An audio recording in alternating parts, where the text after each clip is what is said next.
ધોરણ 7 વિજ્ઞાન ચેપ્ટર 8મું પવન, વાવાઝોડું અને ચક્રવાત. હવે આપણે જોઈશું સુરક્ષાના અસરકારક પગલાં. ચક્રવાતની આગાહી અને આગમચેતીની વ્યવસ્થા કરવી જોઈએ, એટલે કે ચક્રવાત આવવાનો છે કે નહીં એના માટેની આગાહી કરવી જોઈએ. સરકારી સંસ્થાઓ, દરિયાકાંઠાના વિસ્તારો, જે માછલી પકડનાર માછીમારો, બંદરો, વહાણો અને સામાન્ય લોકોને ચેતવણી આપતો ત્વરિત સંદેશાવ્યવહાર રાખવો જોઈએ. ચક્રવાતના સંભવિત ક્ષેત્રોમાં ચક્રવાતથી બચવાના આશ્રયસ્થાનો અને લોકોને ઝડપથી સુરક્ષાત્મક રીતે તે સ્થાનો પર પહોંચાડવાની સરકારી વ્યવસ્થા પણ કરવી જોઈએ. હવે આ તો સરકારનું કામ છે. હવે લોકો દ્વારા શું કાર્ય કરવું જોઈએ જુઓ.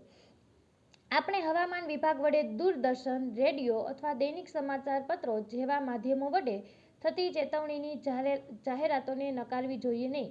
કે લોકોએ શું કરવું જોઈએ કે હવામાન વિભાગ જે પણ આગાહી આવે તેને નકારવી ન જોઈએ. આપણે અનિવાર્ય ઘરેલું સામાન, પાલતુ જાનવરો અને વાહનો વગેરેને સુરક્ષિત સ્થાને પહોંચાડવા માટે જરૂરી પ્રબંધ કરવો જોઈએ. પાણીમાં ડૂબેલી સડક પર વાહન ન ચલાવવા જોઈએ, કારણ કે પૂરથી સડક તૂટી ગઈ પણ હોઈ શકે. બધી જ કટોકટી માટેની સેવા જેવી કે પોલીસ છે, ફાયર બ્રિગેડ છે, મેડિકલ સેન્ટર છે, એના ફોન નંબરની માહિતી હંમેશા તમારી પાસે રાખવી જોઈએ. હવે જો તમે ચક્રવાતવાળા વિસ્તારમાં રહેતા હો તો ધ્યાન રાખવાની કેટલીક સાવધાની વધારાની છે. તો આપણો વિસ્તાર ચક્રવાતવાળો છે તો શું કરવાનું કે દૂષિત થયેલ પાણીનો વપરાશ ત્યારે કરવો જોઈએ નહીં. કટોકટી માટે પીવાના પાણીનો સંગ્રહ કરવો. પહેલેથી જ આપણે કોઈ કટોકટી તો ગમે ત્યારે આવી શકે, તો આપણે પીવાના પાણીનો સંગ્રહ કરવો જોઈએ. દૂષિત પાણી ન પીવું જોઈએ, કારણ કે તો બીમાર પડીએ. ભીના થયેલા ઇલેક્ટ્રિકના સ્વિચબોર્ડ તેમજ નીચે પડેલા વીજળીના તારને સ્પર્શ ન કરવો જોઈએ, નહીંતર તો શોર્ટ સર્કિટ લાગે. માત્ર ફરવાના બહાને પૂરના સ્થળો તેમજ ચક્રવાતના સ્થળોએ જવું નહીં.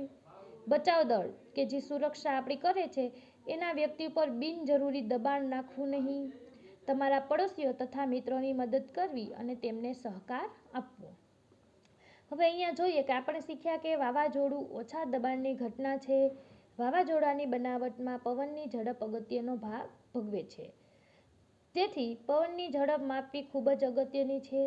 જે સાધન પવનની ઝડપ કે વેગ માપે છે તેને એનેમોમીટર કહે છે. તો જુઓ, આ એનેમોમીટર છે જે પવનની ઝડપ માપે છે. અને ભારતનો હવામાન વિભાગ ક્યાં છે?